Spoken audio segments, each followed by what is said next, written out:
तो Haryana PSC exam जो कि 23 कंडक्ट हो रहा है, उसका एडमिट कार्ड आप सभी को रिसीव हुआ होगा। तो उसके एडमिट कार्ड पर जो इंपॉर्टेंट इंस्ट्रक्शंस मेंशन की गई है, एक बार उन्हें गो थ्रू करते हैं। तो सबसे स्टार्टिंग में यहाँ पे बताया गया है कि आपको कोशिश कीजिए कि आप एक दिन पहले ही अपने एग्जामिनेशन सेंटर पे पहुंच जाए, ताकि लास्ट मिनट कोई हजल ना हो या आपको कोई परेशानी ना हो। देन आपको बहुत केयरफुली ये सभी इंस्ट्रक्शन पढ़ने हैं। और आपको जो भी प्रिंटेड ओएमआर शीट मिलेगी, आपकी क्वेश्चन बुकलेट मिलेगी, उस पे भी जो इंस्ट्रक्शन मेंशन होंगे वो आपको बहुत अच्छे से पढ़ना है।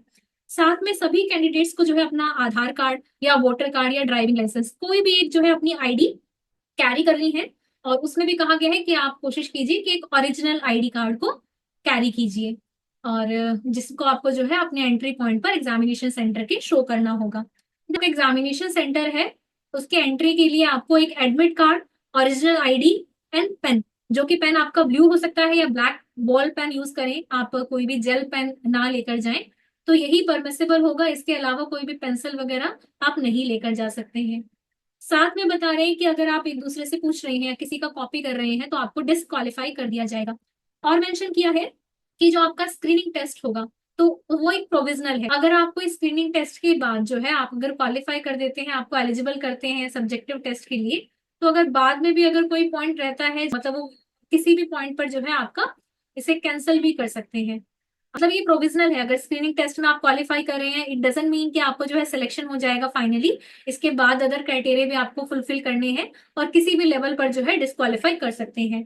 साथ में एग्जामिनेशन सेंटर पर कोई भी मोबाइल फोन, ब्लूटूथ, टैबलेट या कोई भी इलेक्ट्रॉनिक डिवाइस या रिस्ट वॉच, इस तरह की या कोई भी ज्वेलरी आपको अलाउ नहीं करेंगे, इंक्लूडिंग कोई भी पर्स, पेपर या बेल्ट, वाटर बोतल, बुक या कोई भी नोट्स वगैरह आपको कैरी नहीं करने हैं। ये सभी अलाउ नहीं होंगे। ओनली तीन चीजें अलाउ होंगी, आपका एडमिट कार्ड, ओरिजिनल आईडी और पेन आप लेकर जा सकती हैं। वहां पर आपकी बायोमेट्रिक अटेंडेंस होगी, जो कि सभी के लिए कंपलसरी होगी। और बायोमेट्रिक अगर अटेंडेंस में कोई भी कैंडिडेट एब्सेंट है तो उसको अलाउ नहीं करेंगे। साथ में जो भी आपकी जो सीट अलॉट होगी आपके रोल नंबर के अकॉर्डिंग, वही आपको अलाउ होगी। उसके अलावा जो है आप किसी और सीट के लिए आपको परमिसिबल नहीं किया जाएगा। The candidate must write his roll number. जो भी आपको अगर बुकलेट मिलेगी उसमें पहले आपको अपना रोल नंबर मेंशन करना है, अपना नेम और अपनी थंब इम्प्रेशन को वहां पे जो आपकी शीट होगी उस बुकलेट पर या ओएमआर या आंसर शीट है उस पर मेंशन करना है सबसे बिगिनिंग में, स्टार्टिंग में। और वो सबके लिए कंपलसरी है। और आपको जो अभी आपकी क्वेश्चन बुकलेट होगी उस पर कुछ भी मेंशन नहीं करना है, ठीक है। तो वो इस पे मेंशन किया गया है। देन आपकी जो एंट्री है, आप कोशिश कीजिए कि शार्प आप 8 AM पर पहुंच जाए, आपकी एंट्री स्टार्ट हो जाएगी। और एग्जामिनेशन सेंटर में किसी को भी 9:20 के बाद जो है अलाउ नहीं करेंगे एंट्री। तो आपकी रिस्पॉन्सिबिलिटी है कि आप विद इन टाइम जो है अपने एग्जामिनेशन सेंटर पर पहुंचे। Candidate must abide by any further instruction which may be given to him और हरसेल्फ बाय द सुपरवाइजर। आपकी after entry, during the examination और बिफोर एग्जामिनेशन आपको जो भी इंस्ट्रक्शन मिलेगी वो आपको फॉलो करना है। और अगर आप वो फॉलो नहीं करते हैं या कोई भी आपका मिसबिहेव या मिसकंडक्ट दिखता है, तो आपको डिस्क्वालीफाई या पनिश के जो है आगे किया जा सकता है। ओएमआर शीट जो है उसमें कहा गया है विल बी इन ट्रिप्लीकेट। तो उसमें जो है in the nature of to attach, उसमें कार्बन कॉपी भी रहेगी। जो भी आपकी ओएमआर शीट होगी उसके पीछे दो कार्बन कॉपी रहेगी। और साथ में सारी इंफॉर्मेशन वहां पे आपको जो है ओरिजिनल ओएमआर में ही आपको फिल करना है। जो भी आपके आंसर है वो आपको ओरिजिनल एमआर में ही फिल करना है, पीछे लेकिन दो कार्बन कॉपी भी रहेगी। जब आपकी एग्जामिनेशन आपका कंप्लीट हो जाता है, तो देयर टू बी देन आप जो है उसकी after completion of examination duplicate OMR sheet को आप जो है डी अटैच कर सकते हो, और जो कि आप अपने साथ लेकर जा सकते हो, ताकि जब भी आपके आंसर की रिलीज होगी आप अपने आंसर मैच कर सकते हैं। एट द टाइम आपको पता चल जाएगा कि आपके कितने परसेंटेज बन रही है या क्वालिफाई कर रहे हैं नहीं। तो मेन ओएमआर जो शीट है आपकी ओरिजिनल, वो आपको सबमिट करनी है। तो और उसकी जो अदर डुप्लीकेट कॉपी होगी वो आप अपने साथ लेके जा सकते हैं। देन जो भी आपका रिजल्ट प्रिपेयर होगा वो मेन आपकी ओरिजिनल ओरिजिनल ओएमआर शीट के थ्रू ही प्रिपेयर होगा। तब जब आप डिटैच कर रहे हो अपनी ओरिजिनल ओएमआर से अपने डुप्लीकेट को, वो आप थोड़ा सा रिस्पॉन्सिबली अच्छे से ही डिटैच करनी है, ताकि आपकी मेन कॉपी जो है उसको कोई भी हार्म ना हो। और अगर फिर भी अगर कोई इस तरह से मिस हैपनिंग होती है तो आपको दोनों ही अपनी इन्विजिलेटर को हैंड ओवर करनी है। साथ में एग्जामिनेशन की स्टार्टिंग में एक जो है वहां पे सिग्नल बैल वहां पे जो है बजेगी, और जिसके बाद आप स्टार्ट कर सकते हो अपने आंसर लिखना, वो मेंशन किया गया है। साथ में जैसे ही आपके एग्जामिनेशन का एंड होता है उस टाइम पे एक जो है बेल वहां पे स्ट्राइक होगी। साइलेंस मेंटेन करना बहुत मेन परमिसिबल थिंग है in examination hall. Smoking allow नहीं है, जो कि स्ट्रिक्टली प्रोहिबिटेड है। बीडी कैटेगरी के कैंडिडेट है, दिव्यांग है, तो वो कोशिश करें कि वो बहुत टाइमली और मिनिमम 20 मिनट तो कम से कम आप जो है पहले ही अपनी सीट तक पहुंच जाएं।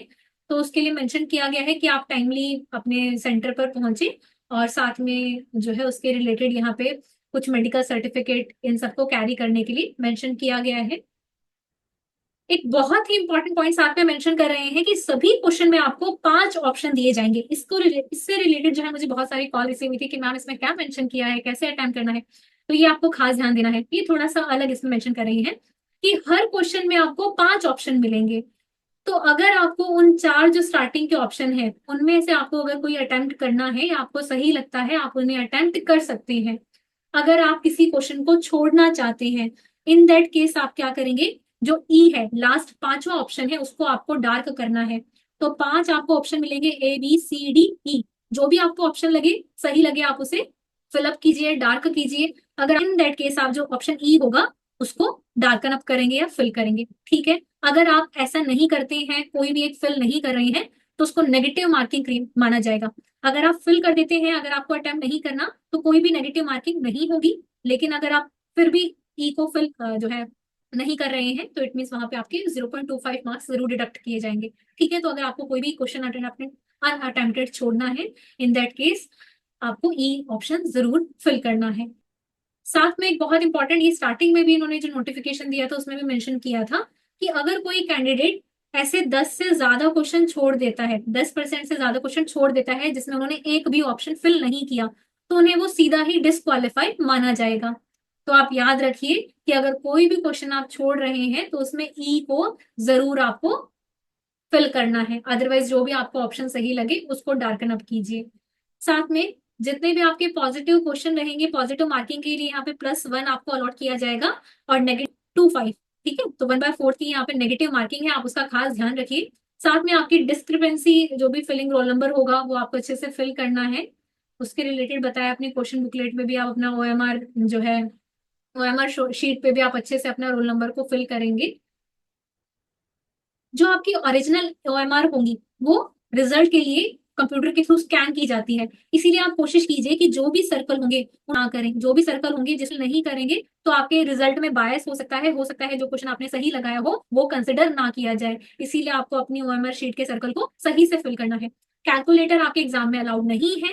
साथ में कोई भी कैंडिडेट अपना गलत नाम या गलत रोल नंबर OMR शीट में मेंशन नहीं करे, और OMR शीट को जो है रिप्लेस नहीं किया जा सकता। और जो भी आपकी आंसर शीट है उसको अनफेयर मीन के कोई भी गलत इसका इस्तेमाल नहीं किया जा सकता है। अगर कोई भी आप ऐसे कुछ भी गड़बड़ करते हैं, कोई भी इस तरह की मिस हैपनिंग होती है, तो डिस्क्वालीफाई कर दिया जाएगा उस कैंडिडेट को।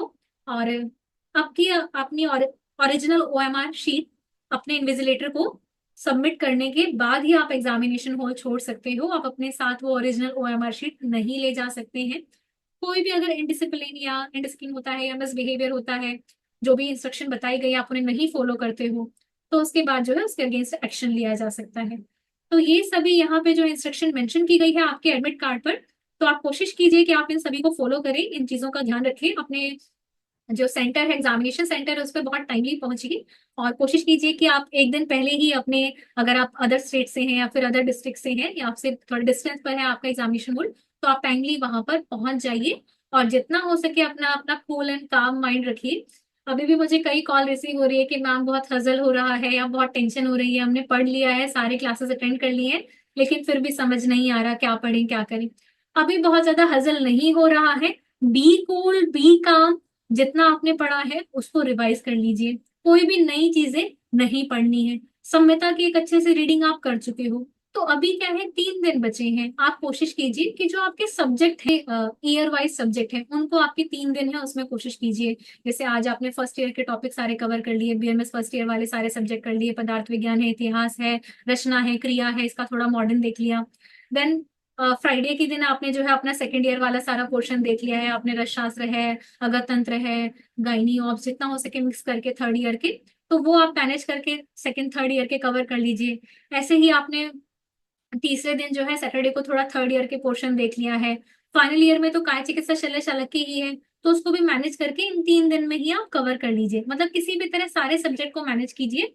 बाकी मैंने कहा है आयुर्वेद संग्रह के जो स्टार्टिंग के 80 पेजेस हैं, लास्ट में भी कुछ 10-12 पेजेस हैं जिसमें बहुत इंपॉर्टेंट पॉइंट लिखे गए हैं, उनको अच्छे से कवर कर लीजिए। और जो प्रीवियस ईयर के क्वेश्चन आपने देख ही लिए होंगे वो थोड़ा सा एक बार जरूर गो थ्रू करके जाना है, जो प्रीवियस ईयर के एग्जाम अब तक हुए हैं पीएससी के, वो जरूर गो थ्रू करना है। बहुत परेशान नहीं होना है। एग्जाम से एक दिन पहले आपको पूरा कूल एंड कामनेस के साथ जो है टाइमली सोना है, अच्छे से अपनी मील लेनी है।